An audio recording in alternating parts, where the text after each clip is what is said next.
Greetings and welcome back to the Tansson Talk Show.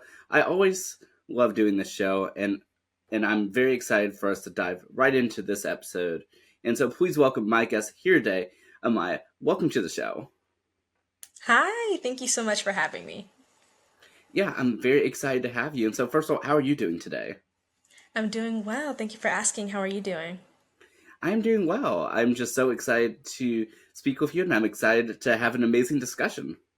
Me too.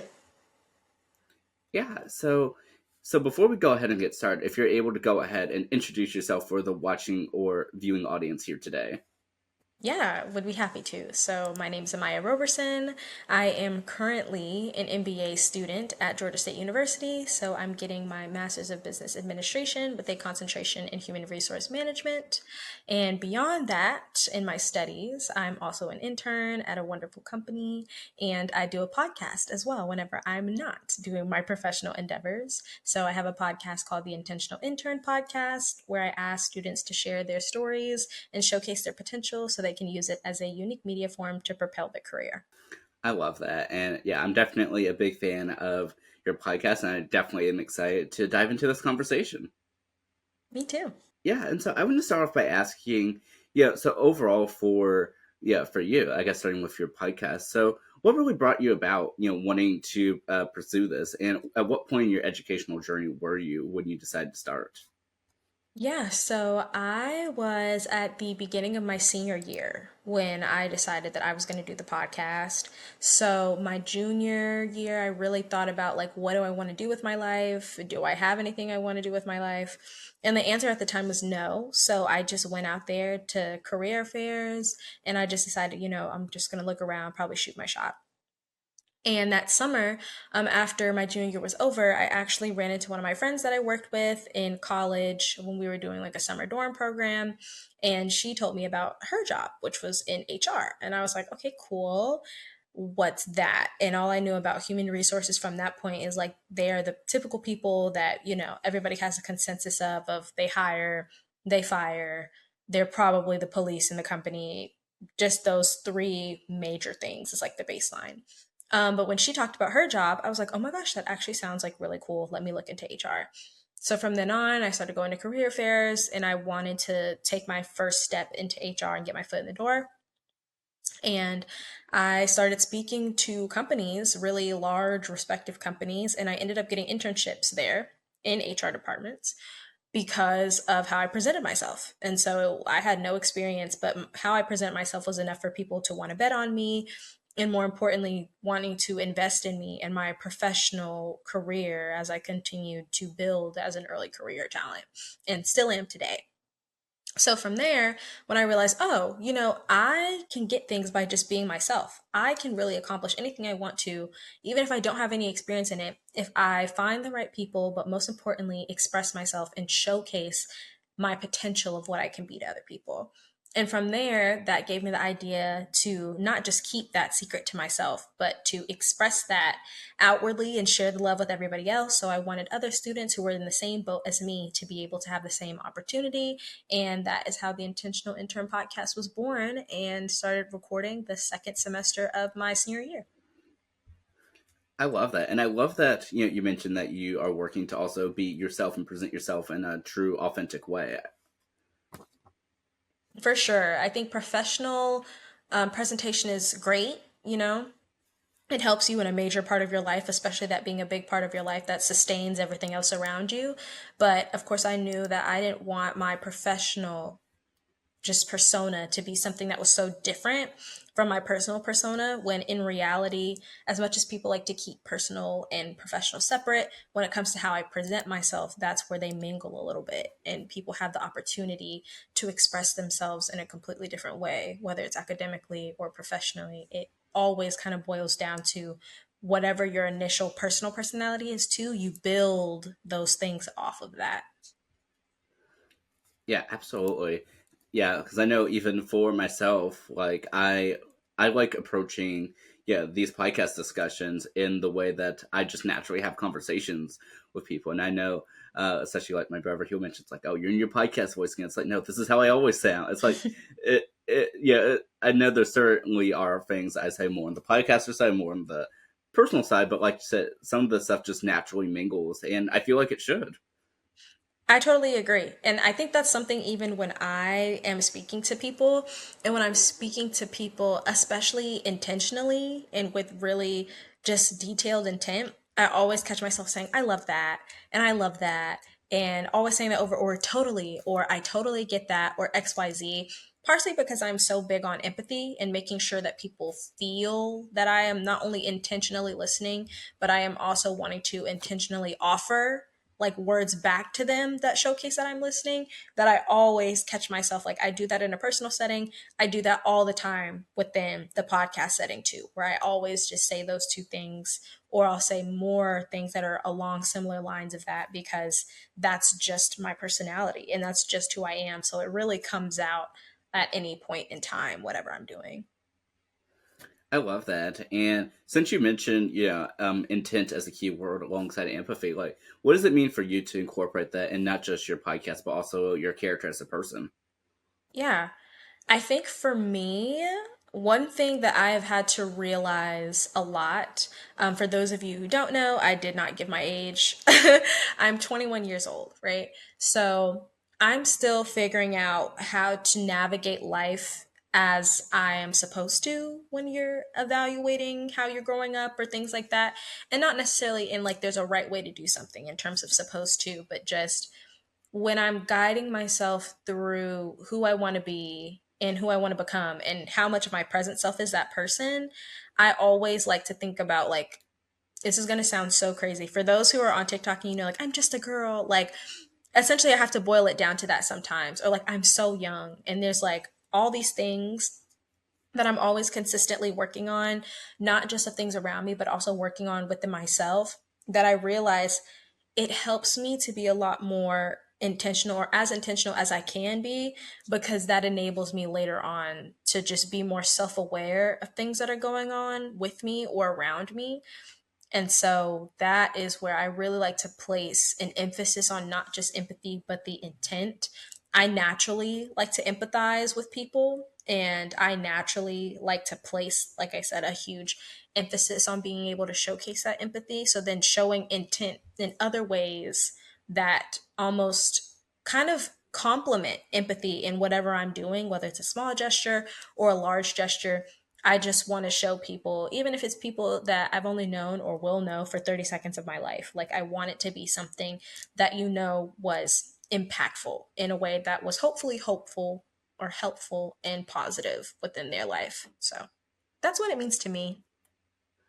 I love that. And yeah, I completely relate to, because for myself, I am also 21 years old at the time of recording this. And I know for me, like I often say, I want to be very active in what I'm doing, not just passive. Like, I don't want to ever, like, for instance, like I know for college, a lot of times the big thing is, joining all the clubs you can, and, and every student organization and adding it to your resume. But for me, everything that I say that I do, I want to make sure that I am very intentional in doing it, and not just, oh yeah, well, I'm a part of this club. I don't show up to any meetings. Like, anyone who knows me knows that I sign up for, when I sign up for one thing, I sign up for it all. But sometimes also too, it's trying to figure out the balance of everything, because sometimes we're human.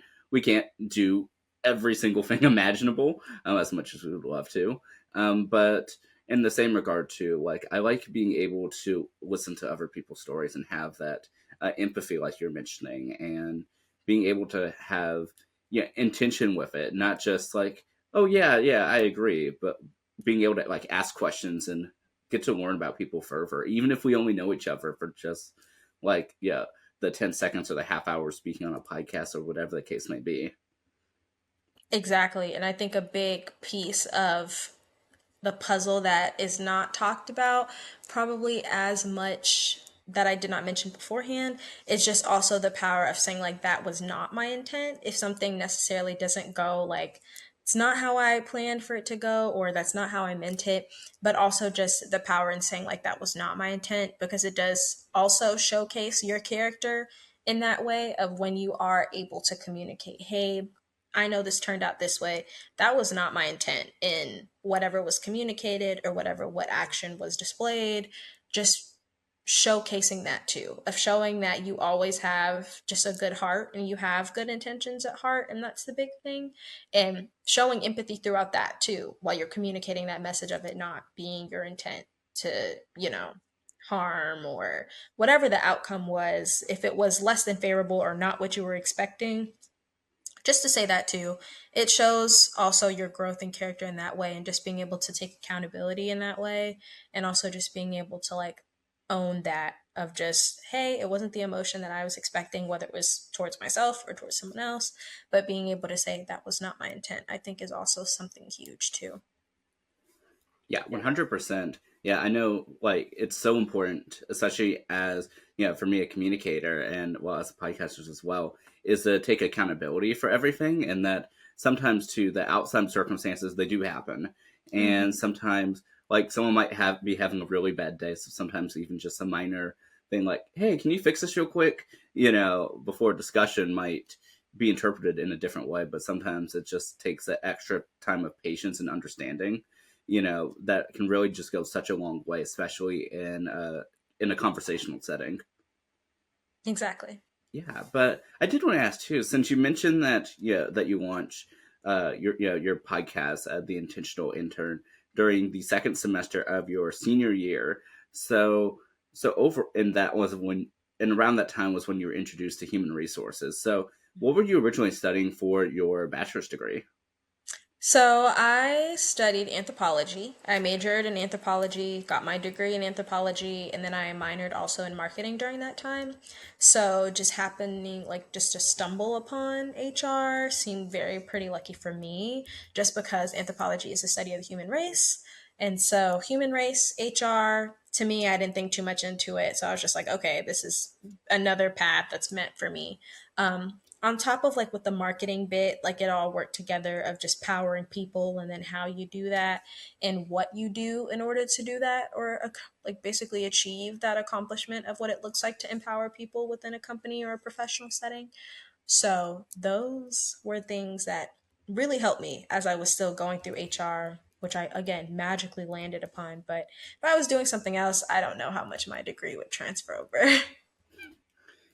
Yeah, I completely understand that. I know for me, I studied for my bachelor's degree. I studied media studies, but I didn't go in trying to study media studies. Instead, I was familiar with, well, to backtrack it, I was originally doing technology stuff. I did a YouTube channel. It's like, okay, yeah, I'm doing a YouTube channel, so that means I can do some stuff like into video production. I'd done that stuff in high school, and it's like, okay, well, what type of degree can maybe do that? Maybe like a TV production. And our university is like, well, we have like six different options for communication field. Pick which one you want. And it's just like, I actually don't know if I want to do TV production. This media studies thing sounds really up my alley. And sure enough, like, it's like, wow, I love this. This is like everything I've ever done in my life, that I've been interested in. Like, just didn't know I had a name to it. And so sometimes I feel like it's just someone introducing you to something that really gets to unlock another side of you that, you know, you didn't know you had, but at the same time, sort of just fits into who you are. No, exactly. I'm super glad that I'm able to be in a career path where I ended up using my degree for one, but also just something that is happy for me as well, and something that's positive for me as well. And it's just always been being around people, and I'm like a big energy person and a big like exchange of conversation person, and kind of going back to that intentionality with empathy, it all just worked out. So very happy about that. I love that. And definitely to go back a little bit. So when you finished high school for you, did you always know that you wanted to go in and study anthropology in marketing, especially with figuring out like what university that you wanted to attend and what you wanted to do with your studies? No, actually, it's so interesting when people ask me all the time about my degree. I didn't choose my degree. My parents did. So I, shocker, did not know what I wanted to do in high school either, just like college. And so I just asked the people who were around me the most, and that was my mom and my dad. So my mom, she said, well, you always like to help people, so maybe something in that. Let's choose anthropology. I was like, okay, cool, write it down. Like, I will go to the advisor and just give it to them and let them, figure it out. And then my dad, like midway through my college experience, and seeing like I was pretty much really ahead of the game. I graduated with my bachelor's degree in 2.5 years. So I was like, I want to be able to just be an RA for like a full year, but I was on track to like graduate in December. So I was like, that's not going to work. I just want, 4 or 5 more months to just easily transition into what college or post college life would look like. So I was like, I need to just take something for another semester. That way I can have housing for another year, figure out all that stuff. And then my dad was like, well, yeah, try and pursue something in business. And I was like, oh, okay. He's like, it's good to have some business acumen. I was like, okay, you're probably right. So I actually listened to him like most teenagers don't. And I was like, you know what, let's just choose marketing. So from there, went to the advisor's office, asked them to add on that minor, and bam. So that's where my like half a year came from. So my undergrad degree major took 2 years, minor only took 1 semester. So Well, first of all, congratulations on finishing your bachelor's degree in only 2.5 years. I mean, that's definitely quite exciting. thank you so much. It was worth it for the time. I could not imagine doing a full 4 years of undergrad, especially as I'm doing my master's right now. That rounds out my 4 years. I just could not see it, but literally props to everybody else, no matter how long it takes you to get your degree. If you love it and love what you do and you put in the work to do it, I mean, I don't care if it took you like 12 years. That's still great. You got to where you wanted to go with it. And if accomplishing your degree is a huge thing, then keep going with that. Yeah, that is so true. And you mentioned that, with your master, you said that finishes out the 4 years. So after I'm doing my master's, that's it. I will not be doing any more school. Probably to like a degree form. I don't see myself doing that for probably maybe another like 1, 2, 3, 4 even years. Um, because I just really want to see how far I get with, since it is a business degree, but it's a focus on human resources and how I kind of artistically look at human resources now and holistically look at it now because of my anthropology background. I think it'll be super interesting for me to land my first full time and then kind of go off with that and see how that goes before seeing if I need another degree. Certificates, maybe, but definitely not another degree. Yeah, I 100% understand that. And so for me, I also finished my bachelor's degree in 2.5 years, and I just finished my master's degree that ended out that 4 years, this May. And so I know everyone keeps asking me, it's like, when's the time for the doctorate and all that stuff? It's like, hold on. It's like, let me breathe a moment. We'll figure this out soon, but not now. Exactly. I don't want anybody to ask me about a doctorate. That's definitely not happening. I know it's one of the things too where I really am so glad that it worked out. Everything has worked out thus far in the way that it has, and has allowed for me, like I said, to get a bachelor's degree at this speed, which for me was not intentional, Mm. at all, and then a master's degree right afterwards. Uh, but yeah, I feel like if I'm meant to do something else right now, something will show me in that path, but I'm not intentionally going there just yet. Totally agree.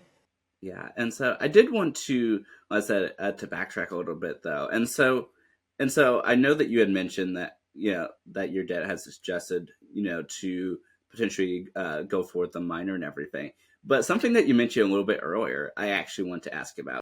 Yeah, and so you mentioned that you went ahead and tried out being RA, and so I actually wanted to ask how that experience was for you. Um, Whenever I get asked this question, I always tell people you have the wrong representative if you're trying to like understand or get like a 100% good experience about being an RA, because my story was a little bit different with some of the trials and tribulations I faced, but I would say overall in just like the role, I loved the role itself. I loved being an RA and doing what I could to support other students, whether it was personal or academic or even like developmental things that they wanted to talk about or things that they wanted to go through. For anybody who's thinking about being an RA, I want you to understand that it's not just about the people. But it's also about like really holistically understanding people, even in things that don't necessarily involve like their human form in space. And what I mean by that is like you are responsible sometimes for like a whole building, maybe like maybe 3 or 4 times a month when you have to be on duty. So you're the person who has to stay inside, and you're the person who's on duty from 6:30 p.m. to 8:30 a.m. and you're walking the halls between like 1 to 2 a.m. or 12 to 1 a.m. or doing rounds and things like that, but also like checking to see if rooms are clean when people move out, checking to see if rooms are clean when people move in. Those are where my horror stories start because those were kind of crazy. Um, of just really understanding the dynamics of how people live, but I also, with that, helped me understand when certain things would arise, why that case would be, and who do we have to necessarily talk to or things like that. So I would say that being an RA definitely helped me develop as a person and really threw me into understanding a lot of different personalities and a lot of different types of personas that can come out of one person in terms of whenever or whatever they're going through. So I would say for anybody out there listening, if you think you're ready for it, I would ask someone in your community specifically about what their program is like, what does it offer besides free housing, but also thinking about your school members and your community members. And when it comes down to it, would you be able to give some of your time and give some of yourself to people when necessary and not necessarily just like when you're in the mood to do so. So it's a lot more voluntary versus just being around like your selected group of people that you want to be around. And so you have to think about things like that. But overall, I wouldn't change being an RA for anything. Well, that certainly is really interesting to know, and definitely like a lot of complexities in that, which I completely, understand. And so I actually wanted to ask, so for since you were studying originally anthropology for your bachelor's degree, and now you're studying human resources, both that have to deal a lot with people. So would you say that being RA has helped benefit you in the long run, considering that both your bachelor's and master's are very people driven? And that you have to deal with certainly a lot of people as a RA, and as you're mentioning, different personalities and different people in different situations. Oh, 100%. I definitely think down to conflict resolution, learning and development. In this case, like people relations more so than employee relations, but also even from a standpoint of like if you have to try and sell a group of residents on something of like a program you want to do, like from a community engagement standpoint or resident engagement. And then, of course, just looking at like in this case, my form of talent management was like resident management. So, how am I helping them evolve not just within themselves but like in the things around them, and if there's any way that I can help them kind of figure out where they want to go if they're a little stuck themselves, but also to be that person from a community engagement perspective, the main person or the point of contact that's acting with empathy and not just someone who's acting with control per se because of the role that I was in, and always stating that I am just like you, like always reminding them, I am a college student myself.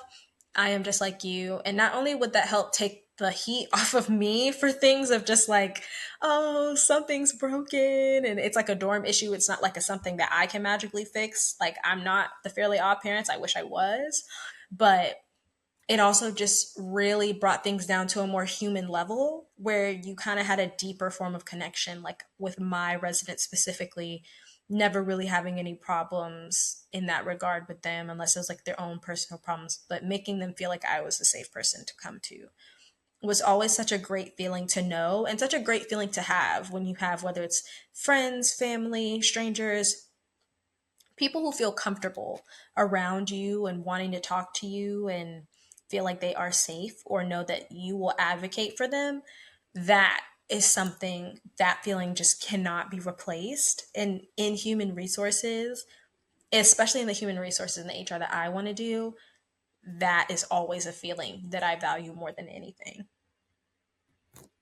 Yeah, well, I love the reference that you provide there, one, but also, like I said, I like that you mentioned that you want to be able to provide that feeling, that safe place for I mean, for whoever that is, as a RA for fellow college students, perhaps those who are just starting, maybe to, I mean, to with what you are doing in human resources, and I'm sure especially with your podcast as well. Yeah, exactly. I always try to make sure from the jump, before even recording, that this is a safe and comfortable environment and asking a bunch of questions, but also letting them, like, even when we're going through the pre run before recording and everything like that, and making them aware of everything. I always ask also at the beginning, but also at the end, like, how did that feel for you? And it's always nice to hear, like, oh, it was fun, or oh, that was cool, or blah, blah, blah. And never having to hear, like, it was okay or XYZ, because the environment and the energy really drive the rest of what's going to come after. And so thankfully, I haven't heard anything, you know, where I would need to do a little bit more process improvement for the podcast in terms of how I make people feel and how they feel throughout the conversation.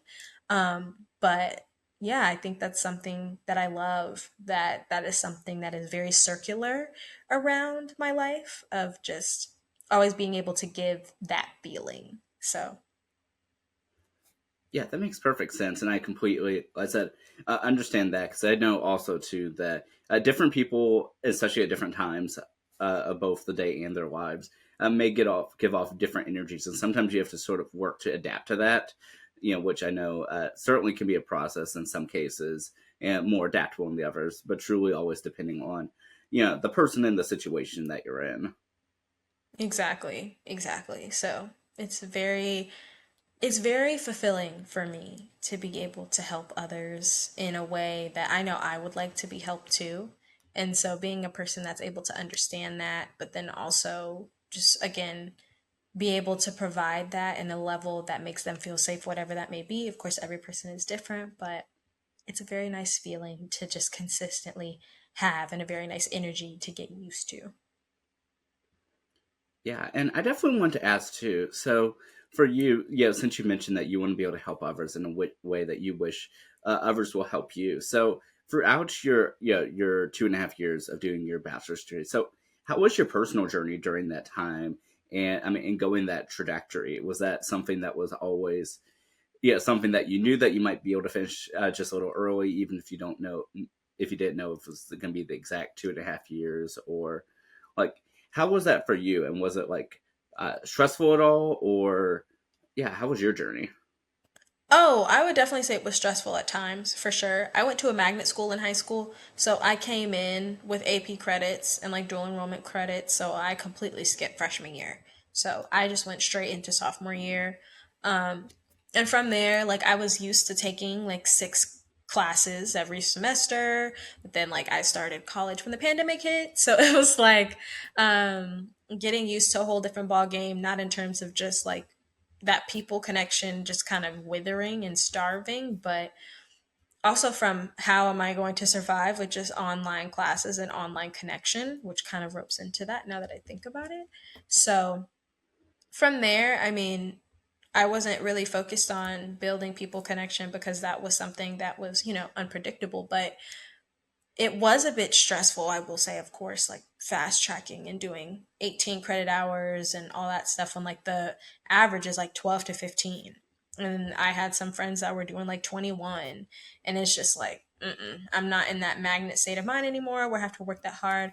But also, I found friends along the way that were like, they were easygoing. And to me at the time, it was like, why are we being easygoing when it's time to hustle? Um, but then I was able to take like a lesson out of their book too, of, I don't have to be hustling all the time. I don't have to be on go all the time. I don't have to be fast tracking all the time. And so learning to slow down while still having the same quality of work that I've always done, and still being able to meet my own standards without lowering them just because I'm slowing down a bit and how I'm proactively working towards things, that's still something that I work on to this day. But yeah, it was an unpredictable journey. And again, like even that minor thing that slowed me down like another semester. So it was like, but even seeing the benefit of that, of being able to use those 4 to 5 months to only take one class, only focus on what exactly would be next for me, and finding like going apartment hunting because I had time to do that, and then not worrying about housing, being able to save up more money, being able to explore like other internships or other options that were for recent grads and all that stuff. I mean, it allowed me a good sense of freedom that I would not have had if I tried to be like, I'm not going to take a minor, and then I'm just gonna graduate in December and see what happens and XYZ. The only downside would probably be like rent is cheapest in the winter. So of course I'm going right out of college and I'm going into like the high months of the apartments, which luckily with how everything pans out, that won't be the case anymore.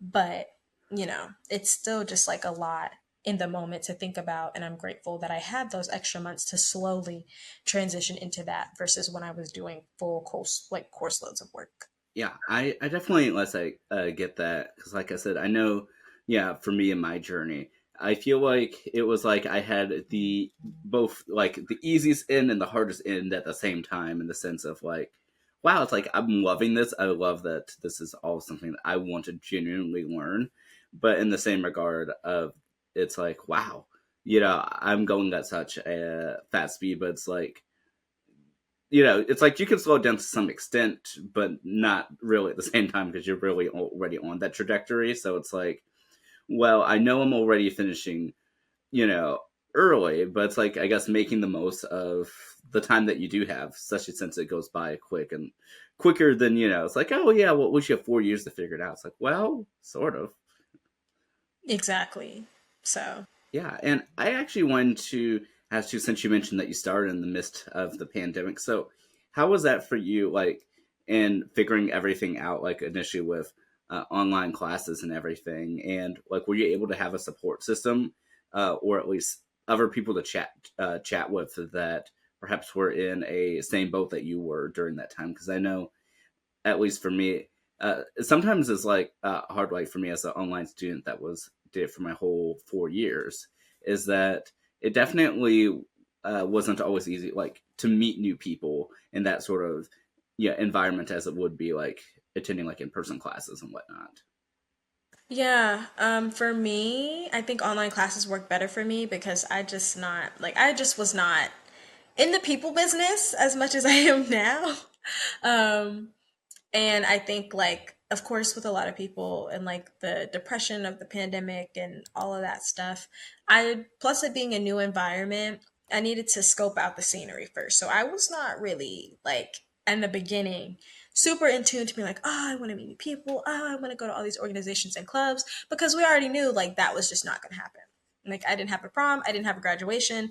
I could care less about having a college orientation and then having the whole like introductory student organizational fair when I already knew at this point it just was not going to happen because of the pandemic.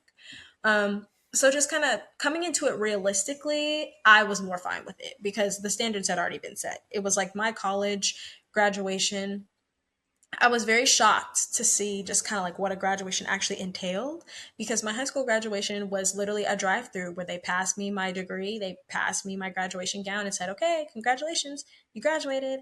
That was it. And so it was like that was maybe like 2, 3 minutes of my time. You know what I mean? Just a box given to me of all of my stuff. So to talk about just how it impacted me, I would say that maybe it sheltered me a little bit because I did stay on campus while COVID happened. And the rooms, of course, like there weren't as many people because they spaced us all out. And you could only visit your building because of, safety and sickness precautions and all that jazz. Um, it was cool. I definitely think it allowed me to meet the right people for who I needed to meet in that season of my life to kind of bring me back out of my bubble of being like, oh, I just have to focus on classes and that's it and blah, blah, blah. And it brought me probably some of the greatest memories that I've had. Of course, to date, I mean, it wasn't that far, behind me. Um, but I would definitely say that it was still an integral part to being like, how can I foster connections even when I physically like cannot be there. So I am still grateful for the experience. Of course, if they would have given me the chance to live in a world where the pandemic didn't happen, always I would choose that. But that's, not what happened. But at the end of the day, that experience was just another addition to the helpful tools that are in my toolkit, in my toolbox now. So when it comes to dealing with isolation, depression, things of those nature that may have popped up, especially during the pandemic on a global scale, on an individual scale, it definitely does not seem that hard to do anymore.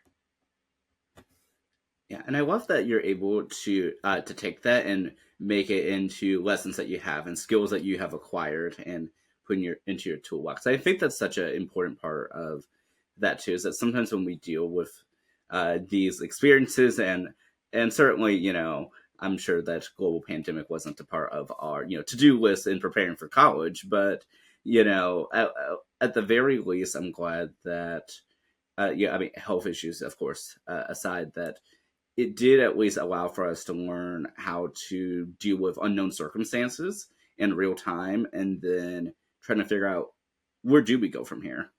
Mm-hmm. Exactly. But yeah, and so I actually wanted to ask too, so outside of just your studies and your podcasts and your internships, which I will get back to your internships in just a moment, but like what do you enjoy doing, I mean, outside of all of that? Yeah, so I like, of course, being able to spend time with the people that I care about the most. I love being able to also spend time with the person that I spend the most time with, which is myself. So being able to take care of myself, that itself has been a journey, especially with everything that I juggle on a day-to-day basis. But always, watching YouTube videos, particularly like there's two YouTubers that I'll probably watch and just can keep in the background.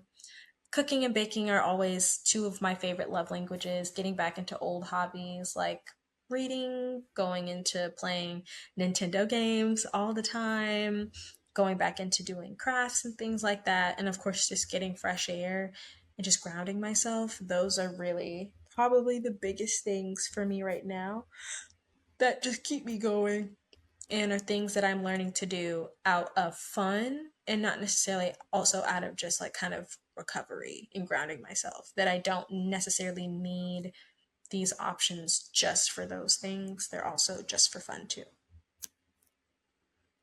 Yeah, I definitely love that you're able to do that, and I know that at least for me, and getting back to some of my interests as well, is that yeah, sometimes it's like it almost has to like if you haven't done it for a while, like put in a routine, like okay, let me remind myself to do this and that, but.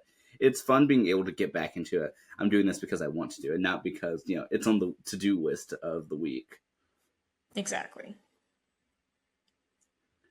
And yeah, and out of curiosity, since you said that, one of your things is like Nintendo games, out of curiosity, what would be your favorite games and why? My favorite Nintendo games, I will say I'm not that big of like a horror fan, but Luigi's Mansion I really like. I was thinking about getting Luigi's Mansion 2. I have seen gameplay of it, like of the remastered version, so definitely that. Animal Crossing for sure, big Animal Crossing person. And then as much as I like can easily get overwhelmed with games like this, but just because it's such a competitive game, Undercooked, so good. Any of the Undercooked games, I will play, as well as of course like your classic Mario Kart games like Super Mario Bros, Mario Kart, Mario Party, 100% Mario Party. Such a big fan of that, and any Mario games that they release, honestly, like I've probably touched it. So I love that. Yeah, it's been a moment since like I've gotten like fully like into the games and whatnot, but one of the things I'm trying to do, yeah, this summer 2024 is just what's weird is like get out of my comfort zone by also getting back into just enjoying like things like that because I just it's one of the things like when you're so like focused like on something for me like my master's degree and finishing that out. It's like there wasn't really as much time as I would have wanted for like outside interests. So I know I'm definitely excited to get back into that and maybe play a nice competitive but fun game, of Mario Kart. mm-hmm. But yeah, and so I actually wanted to ask too. So like for your internships, like how's that been for you? Like especially in working to get internships, find ones that work, that you think might work out for you, and then your overall like experiences with diving into it. Yeah, I would say for the most part, like I could say that I'm lucky. I do feel that all of the um, kind of roles and all of the positions that I've held, especially within different companies as an intern, like I feel like I've been fully prepared for it and fully been ready for it, even if I didn't think so at the time, which is really cool. Just looking back on it, of like whatever is meant for you will never miss you. And that was 100% my case with all of those. And so, one word that I can always say for any of my opportunities is just how grateful I've been to be able to grow in those roles, develop in those roles, have support within those roles in whatever form that may have looked like. And just be able to find ways to contribute and have an impact through those roles as an intern, no matter what the company was. And so I will say now, like, especially with the current job market, finding internships can be a little bit challenging. It can be a little bit hard. Even just finding regular roles for like the regular job market, it can be very difficult. Um, and of course, even throughout like gaining my internships, some of those they have not all been just straight apply, interview, you get it. There have been different trials and tribulations with each of those positions as well. No experience was the same. But again, just kind of going back to that, I can do this, presenting myself well, and whatever is for me will not miss me, has been working for me so far. So keeping that same mindset and keeping that same belief, especially for anybody out there, I firmly believe in thinking the same way. It's all well worth it. So it's a mixed bag in talking about, of course, internship experiences, but also just how they've been. But I can always say throughout any of them, I have always grown, not just professionally, but also personally, like as a person. Well, I'm glad at least that, as you mentioned, that you don't feel like there's any of them that you believe that you were not prepared for, even if you didn't believe it at the time, which I think is just such a important part and just sort of tells like how prepared you were and the research I'm sure that you put into preparing for everything. And so even if you're not able to speak to like a specific experience per se, but were there any sort of highlights of your times of doing internships, and how many internships have you done at this point in time? Yeah, so I believe I've done, now that I'm counting in my head, I've done one, two, three, four. This is my fifth one. No, actually, one, two, three, four, five, sixth one. My sixth internship. Yeah. This is my first one as a master's student, but then I had one in high school, four in college, and then one as a graduate student. So four in my undergrad, excuse me. But I would say probably my biggest highlight that actually was a low light for quite a long time until, again, I just kind of flipped the script and kind of realized how I could utilize that context, is being able to advocate for myself and understand my credibility and what that looks like as an intern. So understanding how I can be able to position myself in a way where I am able to contribute the most, not just by my own ability, but by others feeling that I have the ability to as well, and them wanting me to handle those things. So I will say, like, that takes a while for sure. I definitely remember a distinct experience where that was just like, I didn't feel like I was being trusted, like in being transparent, in like one of my prior experiences, but being able to work through that and reflect on that and dissect that after being away from that experience really showcase, okay, this is what I'm going to do next time of me going into this, because I don't want to feel this same result that I felt the last time. I don't want to be able to not give as much impact because of that. And of course, I wasn't able to control everything in that situation, but for what I could control was myself and my response, even if it was unpredictable and out of my hands of how, that whole thing came to be. So just being stronger in how I advocate and continuing to how I position myself, whether it's a full-time offer or not at the end of the road, still being able to give the maximum amount of impact during the time that I am there, and how I'm able to do that, but also showcasing through how I present myself how I am further capable for other opportunities and other things to do as well. So now, in how I feel now and where I am now, like that's completely being done. I am in a transparent place where people know that I can do things, that they trust me to do things, they want me to accomplish things. And it's nice to feel that I have accomplished what I set out to do for myself, of just positioning myself in that way, of being able to provide multiple forms of impact. Well, I love that you're able to, I mean, to work within yourself to sort of flip the script on some things, like you're saying that that one internship opportunity that you had, and then even like we were mentioning just a few minutes ago, like with the pandemic and flipping it, it's like, well, of course, obviously, we would prefer not to be in a global pandemic, but yeah, to even be like, well, that's what worked out, for you, and so I like that also that you're able to do that and take those experiences and sort of make them your own. And so, would you say that that's something that you've always been able to do throughout your life? I would say, in a way, I probably didn't like really become self aware of it until college, to be honest. But, you know, yeah, to a degree. I always knew kind of in my own way, whether I was a kid or in high school, like of and presenting myself in that being important, but I did not realize probably how important, and didn't really get like into the reflection and the depths of it until college for sure. Yeah, I completely understand that. And yeah, and so before we begin, let's like closing out our discussion, I did want to ask: was there anything else that you want to potentially bring up that we haven't yet already, or any questions for me while we're still speaking? Honestly, I feel like we've touched probably everything under the sun, probably some things that I haven't even really talked about before. So I really appreciate your just inquisitiveness and really just having that mindset to really talk about everything under the sun, and even talk about like personality stuff. These types of conversations with this level of depth I love to engage in, so I really appreciate you just offering an open dialogue where we've been able to authentically kind of discuss and express ourselves. Thank you so much. I definitely greatly appreciate that, and of course, I want to thank you for allowing for me to be on your podcast, The Intentional Intern. Yes, it was a pleasure having you. And again, like your thought process and just honestly everything you contributed to the conversation was so valuable to me. So I appreciate you opening up to me as well on that front and wanting to be a wonderful, wonderful guest on the podcast.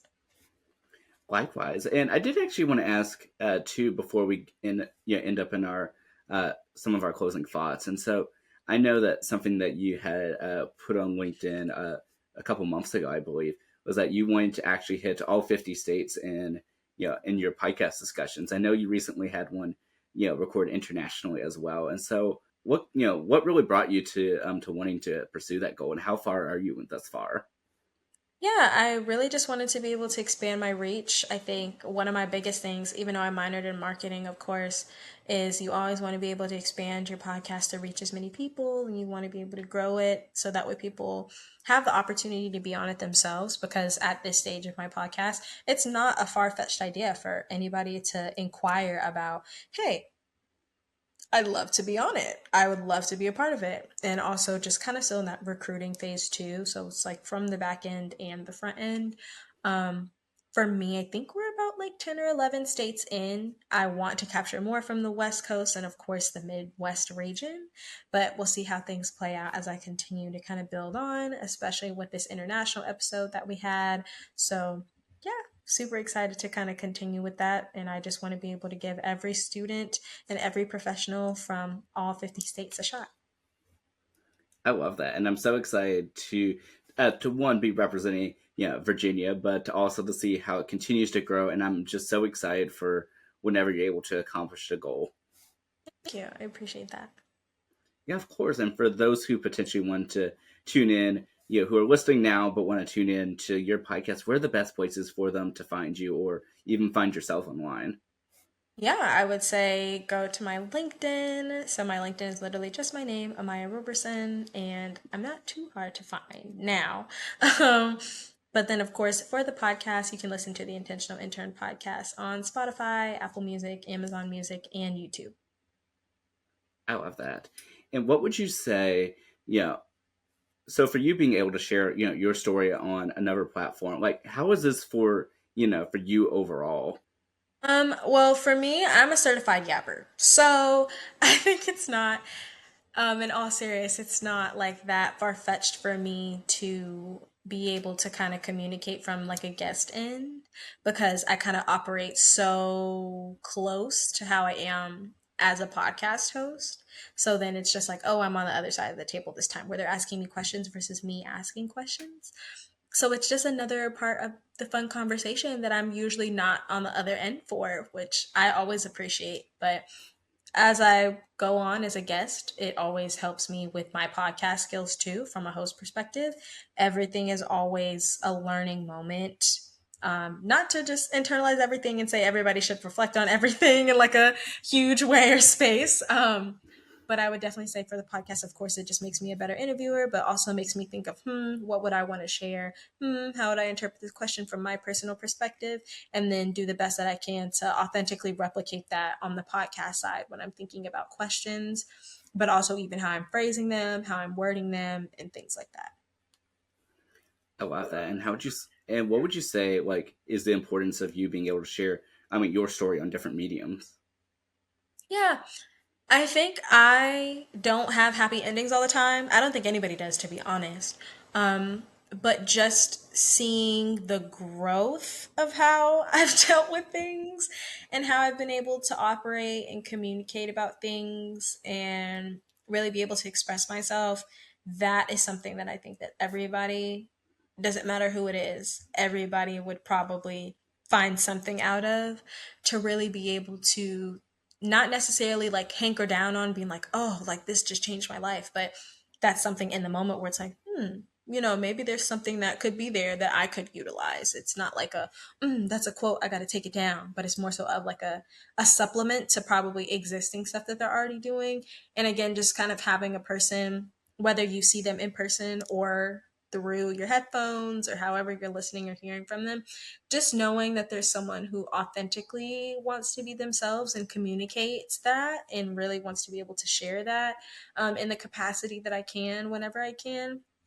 And there's nothing better than someone who's relatable, or something or someone that you feel makes you feel more open and relaxed and safe, whatever that looks like. So I love that. And last but certainly not least, I did want to allow for you to go ahead and close out our episode with whether it be a life lesson, inspirational thought, or whatever the case may be. The floor is all yours, Amaya. yeah, so to everybody listening, I'm not gonna lie to you, I'm not one of those Socrates, Shakespeare type people. If I do become that, I will definitely let you know. Y'all will be the first people to know. Um, but honestly, I hear this all the time, and I think this is something that everybody needs to hear. Um, just give yourself grace and live your life. You're not gonna get stuff right all the time, no matter how many times you intentionally try to do things, like, of course some things just don't work out, or some things just don't really act in however you thought they were supposed to go. But I would say just really give yourself some grace. There's more life to be lived, but also just even in taking that into perspective, just always making sure that you're doing what is best for yourself, your energy, your environment, and most particularly the season of you that you're in right now, or a future season of you that you feel like it might impact later. So I say all that to say, again, just live your life, give yourself grace, and just vibe. Just keep yourself open and vibe and let things process however they need to process, because if it's meant for you, it will truly find you. It will never miss you. I love that. Lisa, thank you so much, Lisa, for coming on, for speaking with us. And I'm just so excited to continue viewing your show and watching it continue to grow. Thank you so much, and likewise, it was a pleasure being here. Yeah, for those tuning in, thank you so much, as always, for tuning in to the Tansson Talk Show. I always appreciate your support. And again, like I say, I'm Brandon, and I will see you next time as we continue on our mission to bring people together. Take care.